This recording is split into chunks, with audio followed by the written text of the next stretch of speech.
जब शैतान खुद चर्च की दहलीज पर दस्तक दे, तब कौन करेगा सामना?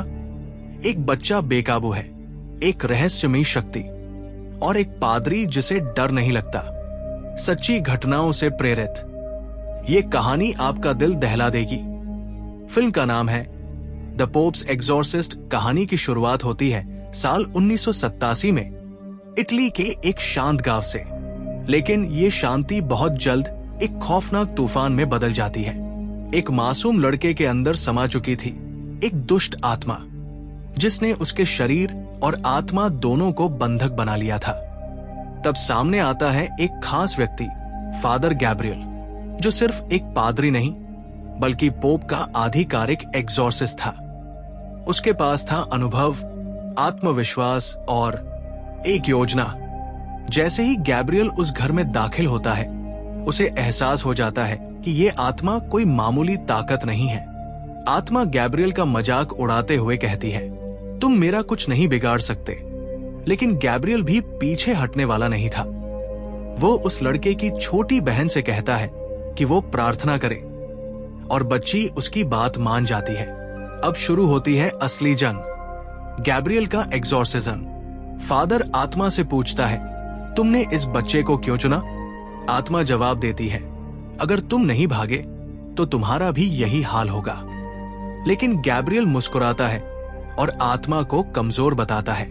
फिर वो अपने साथ लाए 2 बिशप बारबोटो और बिशप लुम्बा को बुलाता है और कहता है, जो सुअर बाहर है उसे अंदर लाओ। सभी हैरान रह जाते हैं, लेकिन जैसे ही सुअर आता है, गैब्रियल आत्मा को चुनौती देता है, अगर तू इतनी ताकतवर है तो इस सुअर को वश में करके दिखा। आत्मा अपने अहंकार में उस सुअर में समा जाती है और उसी वक्त गैब्रियल आदेश देता है, फायर। बिशप सुअर को गोली मार देता है और उसी के साथ वो दुष्ट आत्मा भी खत्म हो जाती है। आखिर में गैब्रियल उस बच्चे को प्यार से समझाता है, अब सब ठीक हो गया है, डरने की कोई जरूरत नहीं। और फिर कहानी हमें ले जाती है स्पेन के एक पुराने वीरान चर्च की ओर। एक महिला जूलिया अपने 2 बच्चों एमी और हेनरी के साथ वहां रहने आती है। ये चर्च उनके दिवंगत पति की विरासत है, जो 1 साल पहले दुनिया को अलविदा कह चुके हैं। जूलिया अपने बीते कल से बचने और एक नई शुरुआत के लिए इस पुराने चर्च में बसने का फैसला करती है। चर्च की हालत बहुत जर्जर है, इसलिए वहां कुछ वर्कर्स उसकी मरम्मत में लगे हुए हैं। जब जूलिया चर्च के अंदर जाती है तो उसकी मुलाकात होती है फादर एस्क्विबल से, जो वर्षों से इस चर्च की रक्षा करता आया है। वो जूलिया का गर्मजोशी से स्वागत करता है और भरोसा दिलाता है, अगर तुम्हें किसी भी चीज की जरूरत हो तो बेझिझक कहना। शाम ढलती है और एमी और हेनरी अपने अपने कमरों में चले जाते हैं। एमी जब ब्रश कर रही होती है, तभी हेनरी उसके पास एक डरावना मास्क पहन कर आता है। एमी हंसते हुए कहती है, अच्छा मजाक था, लेकिन मैं नहीं डरी। माहौल हल्का होता है, लेकिन ज्यादा देर नहीं। उधर हेनरी खेलते खेलते बेसमेंट में चला जाता है। वहां कई वर्कर्स काम कर रहे होते हैं। तभी उसकी नजर एक पुरानी दरारों से भरी दीवार पर पड़ती है। दीवार के पीछे उसे एक सील की गई गुप्त दीवार दिखाई देती है, जो किसी गहरे रहस्य की ओर इशारा करती है। और तभी सीन कट होता है और हमें इटली के एक प्राचीन चर्च की झलक मिलती है। वहां पर गैब्रियल नाम का एक पादरी है, जिसे हमने मूवी की शुरुआत में देखा था। लेकिन सिर्फ पादरी नहीं, वो वेटिकन का सबसे खास और विवादित एक्सॉर्सिस्ट भी है। फिर भी उसके ऊपर कुछ ऐसे अधिकारी होते हैं जो उसके हर कदम पर निगरानी रखते हैं। आज उसी चर्च में एक गुप्त मीटिंग होने वाली है। गैब्रियल को बुलाया जाता है। जैसे ही वो कमरे में दाखिल होता है, हवा में तनाव महसूस होने लगता है। अधिकारी गंभीर मुद्रा में सवाल दागते हैं, कुछ समय पहले जिस लड़की का तुमने एक्सॉर्सिज्म किया था, वो हम सबकी नजर में गलत था। तुमने एक इनोसेंट जानवर की बलि दे दी और ये बिल्कुल अस्वीकार्य है। गैब्रियल शांत लेकिन दृढ़ स्वर में जवाब देता है, मैंने वही किया जो जरूरी था। मैं हमेशा पहले ये जांचता हूं कि व्यक्ति मानसिक रोग से पीड़ित है या आत्मा से। कई बार वो सिर्फ साइकोलॉजिकल केस होते हैं जिनके लिए मैं उन्हें डॉक्टरों के पास भेजता हूं। लेकिन कुछ मामले सच्चे पजेशन के होते हैं और ऐसे समय में मैं पीछे नहीं हटता। इस पर अधिकारी व्यंग्य में कहते हैं, ऐसी आत्माओं का अस्तित्व केवल तुम्हारे दिमाग में है गैब्रियल, तुम बस कहानियां गढ़ते हो। गैब्रियल अब और चुप नहीं रहता, उसकी आवाज गूंजती है। तुम्हें रोसरिया याद है ना? तुम सबने कहा था कि वो पजेस नहीं है, लेकिन तुम्हारी गलत सोच की वजह से उसकी जान चली गई। अगर किसी की आत्मा भटकती है तो उसका खून मेरे नहीं, तुम्हारे हाथों पर है। इतना कहकर गैब्रियल वहां से निकल जाता है और चर्च की ठंडी दीवारों में उसकी बातों की गूंज देर तक सुनाई देती है। कहानी वहां से आगे बढ़ती है जब हम जूलिया को एक खत पढ़ते हुए देखते हैं। तभी अचानक उसे किसी अनजानी आवाज का आभास होता है। वो घबरा जाती है और हेनरी के कमरे की ओर जाती है, जो उस वक्त गहरी नींद में सो रहा था। अगली सुबह कुछ मजदूर उस रहस्यमयी तहखाने में काम करने पहुंचते हैं। जैसे ही वो टूटी हुई दीवार को हटाते हैं, उनमें से एक वर्कर अपना लैंप जलाता है, लेकिन लैंप जलते ही एक भयानक विस्फोट होता है, क्योंकि वहां सल्फर गैस भरी हुई थी। आग इतनी तेज होती है कि कई मजदूर बुरी तरह झुलस जाते हैं और उन्हें फौरन अस्पताल ले जाया जाता है। इस हादसे के बाद सभी मजदूर चर्च में काम करने से साफ मना कर देते हैं, जिससे मरम्मत का काम ठप्पड़ जाता है। ये बात जूलिया को अंदर तक तोड़ देती है। उसी रात जब वो हेनरी के पास जाती है तो उसका व्यवहार बहुत डरावना हो जाता है। हेनरी अपने चेहरे पर खुद ही नाखून से खरोंचे मारने लगता है और बुरी आवाज में कहता है, तुम सब मारे जाओगे। डरी हुई जूलिया उसे अस्पताल लेकर जाती है, जहां डॉक्टर बताते हैं कि हेनरी बिल्कुल सामान्य है और शायद उसे किसी मानसिक चिकित्सक की जरूरत है। जूलिया इस बात से और भी परेशान हो जाती है, क्योंकि उसे यकीन था कि उसके बेटे के साथ कुछ अलौकिक हो रहा है। रात को जब हेनरी को तेज बुखार होता है, एमी उसकी देखभाल कर रही होती है। तभी अचानक बिजली चली जाती है और एमी तहखाने में बिजली देखने जाती है। वहां उसे एक जनरेटर गिरा हुआ मिलता है। जैसे ही वो उसे दोबारा चालू करती है, तहखाना अजीब डरावने माहौल से भर जाता है और वो डर के मारे ऊपर भागती है।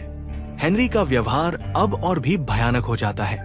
वो अचानक एमी को जोर से उछाल कर फेंक देता है। जूलिया उसे शांत करने की कोशिश करती है, लेकिन तभी हेनरी उस पर चीखता है, तुमने अपने बेटे को कभी अपना दूध नहीं पिलाया। ये सुनकर जूलिया और एमी दोनों सन्न रह जाती है। अब डर अपने चरम पर पहुंच चुका था। हेनरी खुद ही कहता है, जल्दी से एक पादरी को बुलाओ। जूलिया तुरंत फादर एस्क्विबल को बुलाती है, लेकिन जैसे ही एस्क्विबल हेनरी के पास जाता है, हेनरी उसे हवा में उठाकर जमीन पर पटक देता है। ये सब देखकर जूलिया और एमी दोनों पूरी तरह दहशत में आ जाती है। कहानी आगे बढ़ती है और हम अगले दृश्य में गैब्रियल को चर्च की ओर जाते हुए देखते हैं, जहां वो चीफ पोप से मिलने पहुंचा है।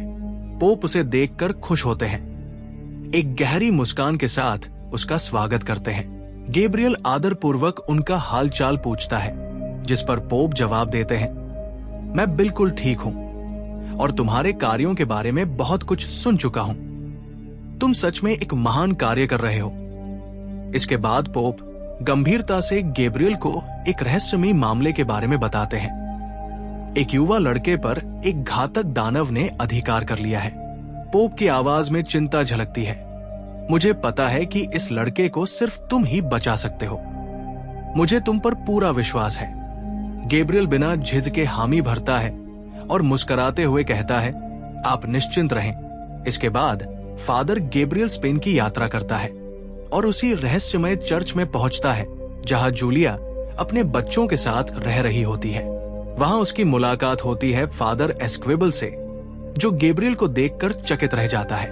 वो पूछता है, क्या आप फादर गैब्रियल हैं? आपकी कई किताबें मैंने पढ़ी हैं और मैं आपके काम का बहुत बड़ा प्रशंसक हूं। ये सुनकर गैब्रियल हल्के से मुस्कुराता है और कहता है, ये सुनकर अच्छा लगा।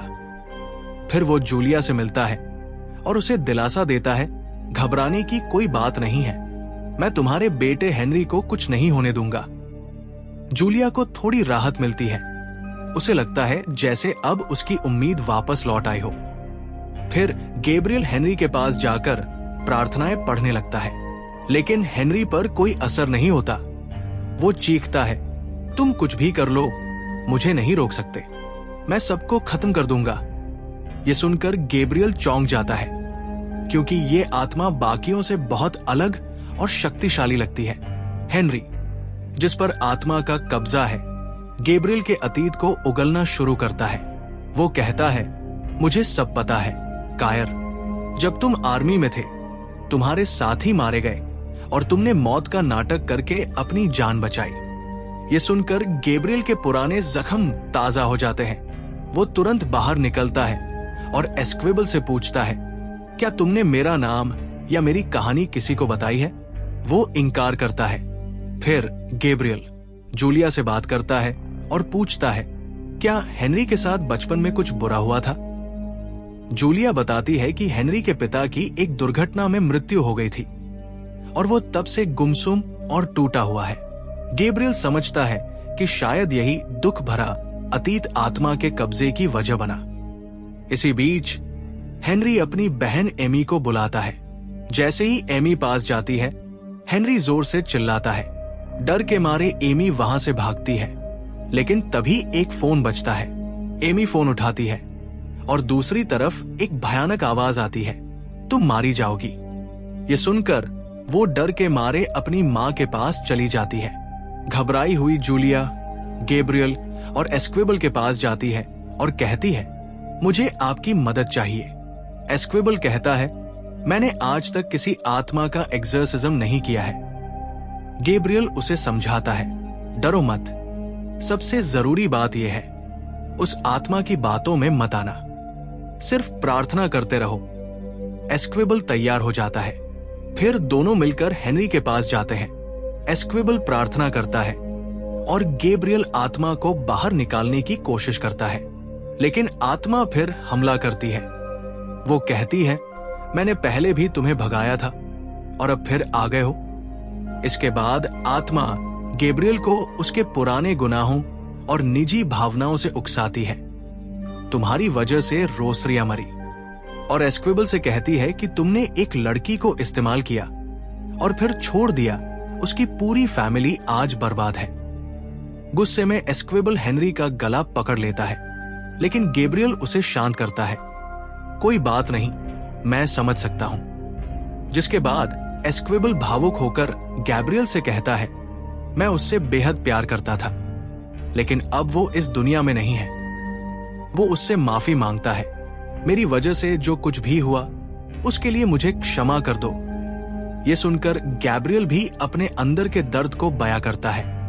उस आत्मा ने मुझे रोसरिया की याद दिला दी, उसी रोसरिया को जिसे मैं बचा नहीं पाया। ये कसक उसके दिल में अब तक जल रही थी और उसे आज भी इसका गहरा पछतावा था। उसी वक्त गैब्रियल को हेनरी की आत्मा की कही एक रहस्यमयी बात याद आ जाती है। उसी पल उसे समझ में आता है कि ये आत्मा कुछ और चाहती है, कोई राज अभी बाकी है। गैब्रियल तुरंत बाहर निकलता है और उस कुएं को खोलता है जिस पर वेटिकन की मुहर लगी थी, एक ऐसी मुहर जिसे सिर्फ बेहद खतरनाक आत्माओं को बंद करने के लिए लगाया जाता है। दूसरी तरफ जूलिया आत्मा के वश में जा चुकी थी। उसका शरीर धीरे धीरे खिंचता जा रहा था बिस्तर के भीतर, और एमी डर से एक कमरे में छिप जाती है। बाहर गैब्रियल हिम्मत दिखाते हुए उस कुएं में आग लगा देता है। आग की लपटों से आत्मा जलने लगती है और वो सभी को बचा लेता है, लेकिन एस्क्विबल इस पूरी घटना से दहल उठता है। अब उसे ये एहसास होने लगता है कि मामला बहुत गहरा है। गैब्रियल उसे समझाता है, हमें हेनरी की मदद करनी ही होगी, चाहे नतीजा कुछ भी हो। अगर हम पीछे हटे तो उसकी जान जा सकती है। एस्क्विबल उसकी बात मान जाता है। गैब्रियल अंत में सिर्फ इतना कहता है, ईश्वर पर भरोसा रखो, बाकी सब ठीक हो जाएगा। दूसरी तरफ हम पोप को देखते हैं कि वो किताब पढ़ने के बाद गंभीर रूप से बीमार हो जाते हैं। वो किताब जो गैब्रियल ने उन्हें दी थी। वहीं गैब्रियल और एस्क्विबल दोनों बेसमेंट की ओर बढ़ते हैं। वहां उन्हें एक कुएं के अंदर अजीब सी वेटिकन सील लगी दीवार दिखती है। वो उसे तोड़ते हैं और जैसे ही अंदर जाते हैं उन्हें एक विशाल तहखाना मिलता है जहां दर्जनों लाशें बिखरी होती हैं। ये नजारा हैरान करने वाला होता है। गैब्रियल को वहां कई सुराग मिलते हैं और तब उन्हें समझ आता है कि ये आत्मा किसी इंसान की नहीं बल्कि एक प्राचीन राक्षसी शक्ति की है। ये सभी मृत लोग असल में पादरी थे जो कभी इस दैत्य से लड़ने आए थे, लेकिन कोई भी सफल नहीं हो सका। गैब्रियल फिर एक लाश के पेट से एक चाबी निकालता है जो उन्हें तहखाने के और अंदर ले जाती है।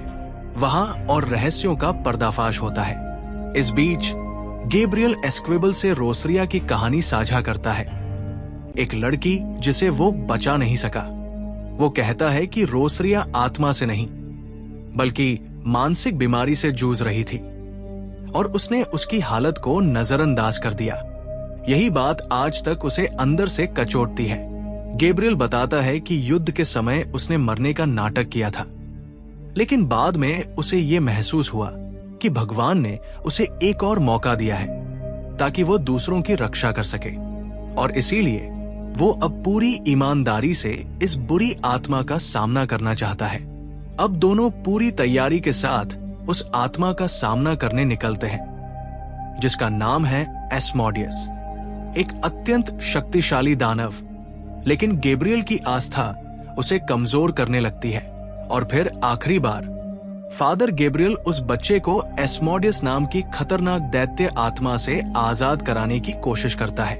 वो पूरी श्रद्धा से प्रार्थना करता है और आत्मा को चेतावनी देता है, इस मासूम शरीर को छोड़ दे वरना ईश्वर तुझे कभी माफ नहीं करेगा। लेकिन वो राक्षसी आत्मा अब भी बेहद ताकतवर थी। वो गैब्रियल को रोसिलिया की डरावनी यादें दिखाकर उसे तोड़ने की कोशिश करती है, लेकिन गैब्रियल हार नहीं मानता। तो फिर आत्मा जूलिया, एमी और एस्क्विबल पर हमला करती है। गैब्रियल और जोर से प्रार्थना करता है। आत्मा धमकी देती है, तेरी वजह से ये सब मरेंगे और तुझे मेरे साथ नर्क में आना ही होगा। गैब्रियल इंसानों की जान बचाने के लिए खुद को कुर्बान करने को तैयार हो जाता है। जैसे ही वो मानता है, आत्मा एमी, जूलिया और एस्क्विबल को छोड़ देती है। इसके बाद गैब्रियल एस्क्विबल से कहता है, इन सबको लेकर जल्दी यहां से निकलो। एस्क्विबल सभी को कार में बिठाकर भेज देता है और खुद गैब्रियल के पास लौट आता है जो अब अपनी जान देने की तैयारी में था। लेकिन आत्मा ऐसा नहीं होने देती। वो उसे बेसमेंट में घसीट ले जाती है और मारने लगती है। तभी एस्क्विबल वहां पहुंच जाता है और गैब्रियल को हिम्मत देता है, आप हार नहीं मान सकते, ये राक्षस हमारा कुछ नहीं बिगाड़ सकता। आत्मा कहती है। गैब्रियल अब नहीं रहा, वो मर चुका है। लेकिन एस्क्विबल डटकर कहता है, मैं उसे लेकर ही जाऊंगा। वो लगातार प्रार्थना करता है और ईश्वर में उसका विश्वास रंग लाता है। गैब्रियल होश में आ जाता है और दोनों मिलकर उस भयंकर आत्मा को हरा देते हैं। इसके बाद गैब्रियल एस्क्विबल को पोप से मिलवाता है जो उन्हें धन्यवाद देते हैं। आखिरी दृश्य में बिशप बारबोटो बताता है, ऐसी ही 199 और आत्माएं हैं जिन्हें खत्म करना है। गैब्रियल कहता है, ये काम अकेले नहीं होगा। एस्क्विबल मुस्कुराता है, मैं तुम्हारे साथ हूं। यहीं से एक नई जंग की शुरुआत होती है, राक्षसी आत्माओं के खात्मे की। फिल्म के अंत में बताया जाता है कि फादर गैब्रियल अमोर्थ ने 1987 से 2016 तक हजारों लोगों को एक्सॉर्सिज्म के जरिए बचाया। ये सिर्फ एक युद्ध नहीं था, ये था आत्मा और अंधकार के बीच अंतिम युद्ध। सच्चा विश्वास सबसे गहरे अंधकार को भी मिटा सकता है। अगर आपको ये कहानी पसंद आई हो तो कमेंट जरूर करें, वीडियो को लाइक करें और चैनल को सब्सक्राइब करना ना भूलें, क्योंकि यहाँ डर में भी है दम। मिलते हैं अगली स्पाइन चिलिंग कहानी में, तब तक के लिए अलविदा।